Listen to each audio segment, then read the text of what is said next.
Kailan lang, sabi niya Alan Peter Cayetano, nakakahiya na daw ang Pilipinas. Kasi yung investigation sa flood control program scandal ay nagmumukha na raw circus.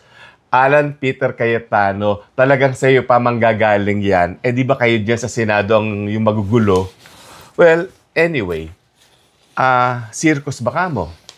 O di, we will give you a circus dito mismo sa Time to Talk. Pero bago ako mag-circus-circo dito, please don't forget to like and subscribe to Time to Talk sa PH Time and press the notification button for further updates. So let the circus begin!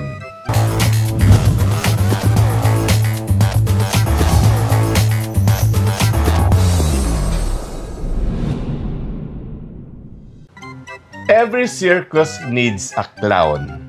Kaya lang dito sa Time to Talk ay wala kaming makuhang clown kasi lahat sila nasa Senado, nasa Kongreso, nasa DPWH, at ngayon nasa DNR. Buti na lang. At dito sa Time to Talk, sa aming circus, ay nakahanap kami ng napakagaling na circus performer. Ang mahusay kumain ng apoy. Please welcome to the show, the incorruptible beauty of Mama Rene Salud. Oh, hello! Talaga, clown talaga? Ha? Clown?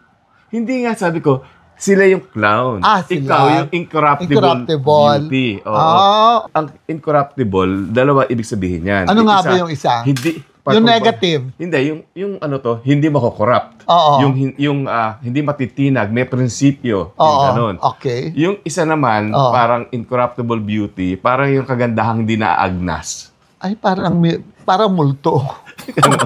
Pero, eternal beauty na lang. Okay. Yun na lang, mas maganda. Hindi, kasi dito sa Time to Talk, ang gagawin natin, kasi nga yung previous mga episodes namin, napakaseryoso. Oo nga. Oo.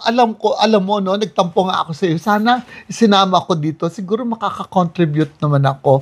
Nagkaroon ka na ba ng Nagkaroon ka ba ng mga contractors na magnanakaw? Hindi, yung mga kliyente dito sa shop mo na mga involved sa flood control program? Not that I know of, pero Hindi, yung asawa ng politiko, yung mga ganon. Marami akong asawa ng politiko. Hindi ko malaman sa kanila kung sinong malinis, kung sinong marumi. So in other words, pwede natin sabihin na kinabang ka sa kaban ng bayan. Siyempre. O pwede. Part ng hanap buhay ko yon, no? Okay. Ikulong na yan. Ikulong na yan. Okay. Pero ano naman ako, I did it without malice. Kumita ako sa kanila nung wala akong kaalam-alam kung saan nanggaling ang kanilang salapi. Nalaman ko na lang bandang huli, nakain ko na, nagastos ko na, naibayad ko na sa mga utang ko. Kaya wala na akong kasalanan. So yun nga, ang gagawin natin dito, sabi ni Alan Peter Cayetano, huling sinabi yung due process. Dapat may due process ang lahat. So, gagawin natin, magbabanggit tayo ng mga pangalan na hindi naman akusado. Yung mga napag-uusap, yung mga nababanggit dito sa investigasyon ng flood control program scandal. Na hindi naman tayo makukulong. Ikaw lang, kasi di ba sa kaban ng bayan? Ano yan ha? Talaga ebidensya yun dahil na-record. Dahil tayo ay ang ating tema dito ay kagandahan, fashion. Kaya dapat pag-usapan natin dito yung kagandahan ng katawan ng mga tao na may kaugnayan sa nangyayari ngayon. Dapat ng mga iskandalo. Hindi lamang kagandahan ng pati kagandahan ng loob. Oh my God, ako yun. Kasi, nga, tama. Panloob. Ganda ng panloob ko kaysa panlabas. Ano ka ba kung makatingin ka? So anyway, sige, ako na yung nakaitim, so ako na yung masama. Okay. Sige. Nga, black and white nga pala kami. So, yung si Paulo Martinez, kung ipaparate ko sa'yo from 1 to 10, ano siya? Alam mo, nakita ko na siya one time sa television. Okay. At ang gusto ko mukha, kasi ganun ang tipo ng lalaking hinahanap ko eh. Yung pwede nilang ma-express nila ang feelings nila. At dahil yung kanyang intelihensya, parang above par. Okay. So, gusto ko siya. Ay, masasabi ko, 1 to 10? he's my kind of man. Di syempre, 9.5, 9.8. Tayo hindi pa ito ng 10. Ay, wala. Kasi nobody's perfect. Talaga? Okay, except you. Except me. Isa pang talagang pinag-uusapan sa internet, yung assistant ombudsman na si Miko Clavano. Kilala ko yun, artist. Ang alam ko dyan, ang kanyang asawa ay kapatid ng isang model. Yung mukhang napakaamo na mukha, yung parang hindi mo akalaan abogado na pala siya. Parang grade 6 lang. Hindi naman grade 6, mga 7 naman. Kasi inabutan ng exclusive school kasi. K-12. Oo. Okay. At tapos, lalo ko siyang magugustuhan or ma-appreciate Kakakasal lang yan. Alam ko, lalo ko ma-appreciate at aagawin ko sa kanyang girlfriend kapag ka napakulong nila ang mga pinag-uusapan ngayon sa ombudsman. Kasi alam ko, inilipat na din siya, isinama din siya. Siya dati yung DOJ. Dati DOJ, ngayon nasa ombudsman na siya ngayon. Sabi sa inyo, matalino to eh. At kasi, pag interesado ang mukha ng tao, talagang pakikinggan mo siya, susubaybayan mo, at higit sa lahat, hahabulin mo.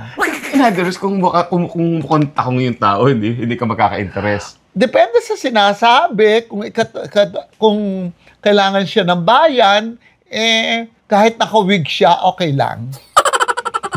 Alright, Miko Clavano, 1 to 10. 9.87. Alam mo, kakailanganin natin ng sisip Goras and Bilayo dito. Kailangan. Okay, next. Kilala mo to, Vince Dizon. Sana magpagupit. At sana, Busy yung tao. at least naman. Wala nang boses. Ano ba naman siya? Pwede naman kahit sa kotse, magdala siya ng Gillette at mag-ahit naman lamang siya. Kasi yung balbas niya, hindi balik kumakapal. Kita mo, sparse. Kung minsan, may mga nakikita kang butas-butas. So, para maging maganda naman ang pagkatubo ng kanyang balbas, ahitin na lang. Di ba, nakita ba itsura niya? Di ba pinapakita noon yung before and after, no? Oo. Bago siya bago siya napunta sa DPWH. Talagang ang laki na tinanda. Kasi naman, nagmana siya ng katakot-takot na problema. Imagine. Okay, dalawang kategorya itong si ano ha. Okay, physically, saka na natin pag-usapan yan. Pag nagpaahit ka Pagka na. nagpaahit na siya. At saka, magpataba naman siya ng konti. Kasi mas malaki pa ang katawan ko kaysa kanya. Oo, wag naman gano'n. Bukas, ikaw na yung nasa DPWH. Tignan ko kung... Kung ano yan. Pero yung pagmamahal niya sa bayan, 1 to 10. 10. Yun, 10, bibigyan siya talaga ng 10. Ito, this is kind of weird, ha? Merong isang inaakusa na, well, dito sa flood control program scandal. Oo. Bryce Hernandez. Pero, pinag-uusapan din sa internet na nakukyutan sila. Si Bryce Hernandez, yung mataba, yung bilugan na mukha. Oo. Alam mo, may mga cute na matataba, pero syempre, kung akong pag-judgein mo, parang he's not my kind of guy Unless, i-share niya yung nakuha niyang pera sa akin, I will live him forever. 11 yun. Super 11. May hit pa, baka maging 13. Kasi 13 is a malas number, kaya bibigay ko sa kanya ang 13. Uy, sa lahat nga, siya nga'y masigasig magsuli. Ay nako, still, marami pa rin yun, no? Marami pa rin. Oo. Marami pa rin. So, okay, ito na. Ang ating favorite senator, si Alan Peter Cayetano. Uy, kaibigan ko yan. Pinakakain yun ako dun sa restaurant niya dyan sa Taguig. Okay. Oo. Marami sa restaurant sa Well, physically, syempre, gwapo yun. Amerikano ba? Half American ba naman yan? Bata pa yan, kita ko na yun nung araw pa. Well, physically, yes. Why not? 1 to 10. Oo. Ano lang, 9.5. Okay, performance-wise. Medyo, hindi ako masyadong natutuwa kasi may kinikilingan siya. Sana wala na lang. Sana maging balanse siya. Sana doon kung saan alam niya ang katotohanan at yun ang katarungan, doon siya. Iluwa mo raw na kinain mo sa restaurant. Nandiyan. Ay kasi Balma, tanungin mo naman ako kasi alam mo naman ako how transparent I am. Okay. Ay, okay, ito na ha. Okay. Lito Lapid, pero ito ang i-rate mo 1 to 10, i-rate mo ang kanyang katahimikan. Alam mo, yung silent majority, it helps. Nakakatulong yon. Tingnan mo, wala siyang kaso. Wala rin siyang performance. So, wala lang. Dito lapid lang siya. Kaibigan ko yan na dahil, nung araw pa. Alam mo naman kung anong nangyari. Huwag na natin pag-usapan yun. Hindi naman ito kasama sa ating diskusyon. Itong si Lito Lapid, LL, ito may kinalaman kay MM. Ganun na nga. Kaya kung sino man yung pinag-usapan nating MM at LL, tumigil na tayo doon. Okay? Okay, sige. Pero gets nila kung sino si MM. Oo. Resibo naman, di ba? Oo. Meron. Meron. No. Okay, ito na. Bato de la Rosa. Okay, kung ito, halimbawa, ikaw, gawin mong boy toy, makakatipid ka, wala na shampoo. Alam mo, sa totoo lang, napansin ko nung isang araw, sabi ko, parang gusto ko si Bato de la Rosa. Ang ganda pala ng mata nito. Ang ganda ng features niya. At saka, parang, ang laki ng mga daliri niya. Alam mo, nagugustuhan ko siya physically. Kasi, alam mo, may pagka-weird ang taste ko eh. Kaya, kung gusto mo medyo weirdo ng konti ang mukha, magugustuhan mo siya. Ako gusto ko yun. Okay. Kaya, bibigyan siya 9.75.5. Performance-wise. Pwedeng uminom ng tubig? Nabubulunan ako. Okay, ito na lang. Nainuman ko na to. Okay. Mas gwapo, si Jingo Estrada o si JB Ejercito? Si JB syempre, Diyos ko. Si JB syempre. Agad-agad. Ang bilis mo, hindi ka man na nag-isip. Hindi na. Diyos ko, si JB is my friend and forever and ever. Amen. Kaibigan ko si Gia Gomez. Kaibigan ko si Tita Gia. Syempre, kaibigan. At saka, inaanak ko sa binyag, si Emilio. Okay. Lagot ka kay... Kanino? Kay Mama Loy.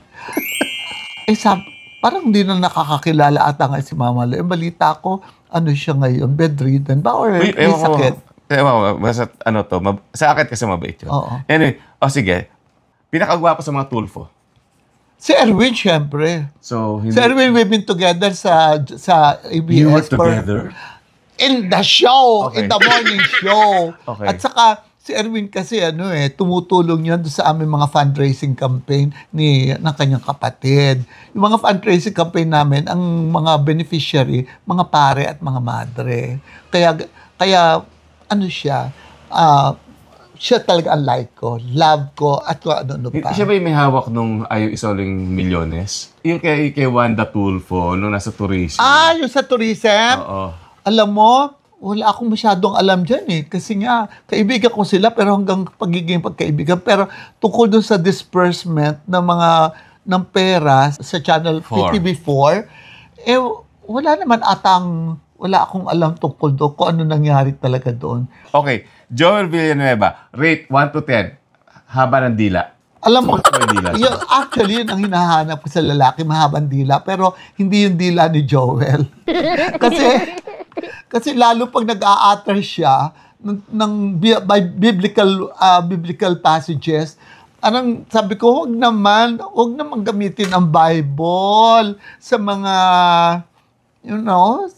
alam naman natin na may mga kasalanan mga ginagawa at may resibo naman. So, kung halimbawa nagkasala, edi mag-sorry na lang, pero wag nang ipamukha sa tao na ikaw ay wala kang kasalanan, matino ka, dahil alam mo lahat ang tungkol sa Bible. Huwag na lang gamitin ang Bible. Utang na loob, please. I get offended. Okay, sige. Rene. Okay. Cheese Escudero, rate 1 to 10, honesty tungkol sa salin.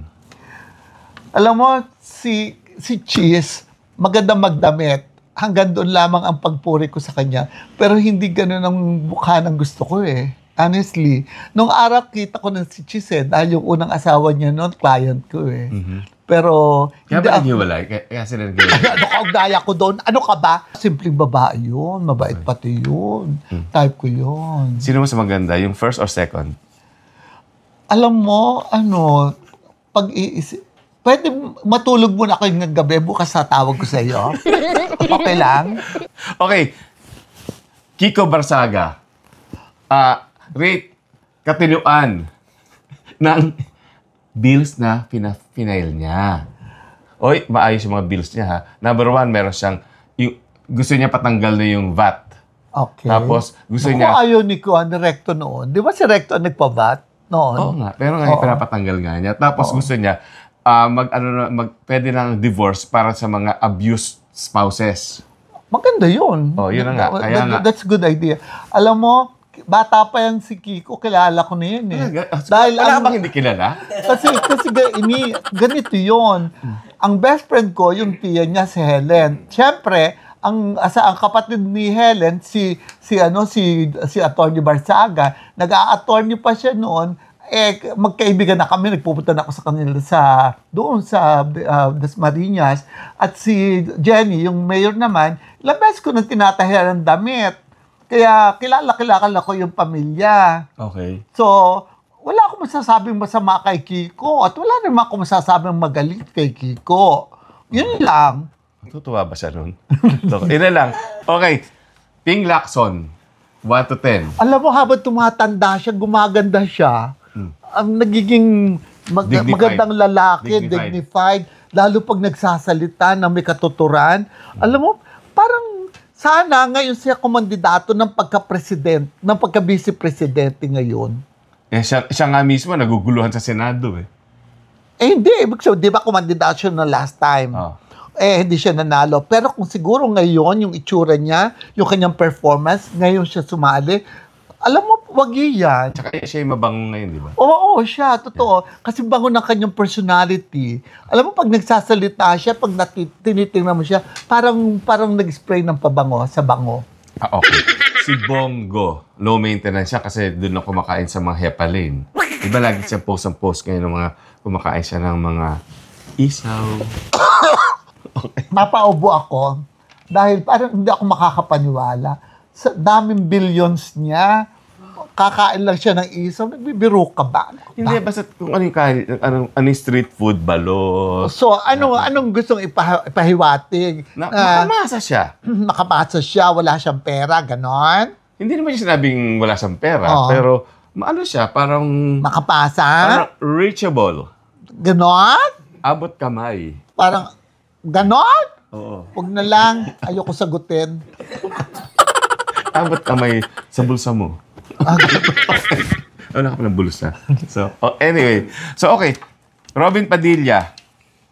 Buti nagpaputol siya ng buhok. Okay. Okay na.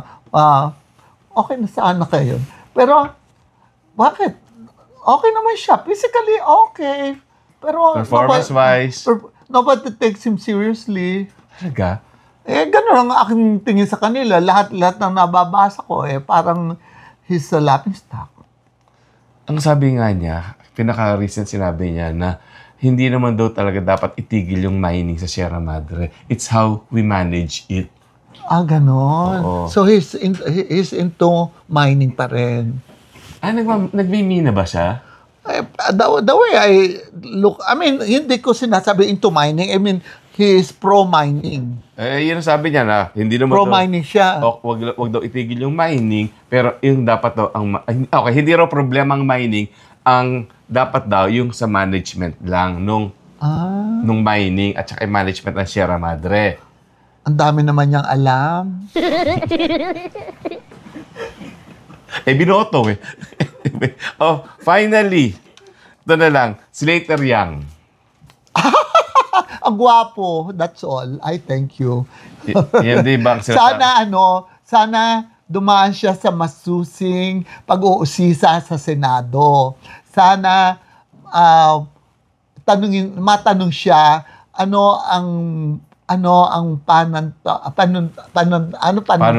panuntunan kung paano makakatulong ang kanyang business sa pagpapaunlad ng Cebu at hindi ang pagpaparwisyo ng lugar ng Cebu dahil sa pagputol niya ng mga puno, sa pagpapatayo na ng construction ng mga bahay.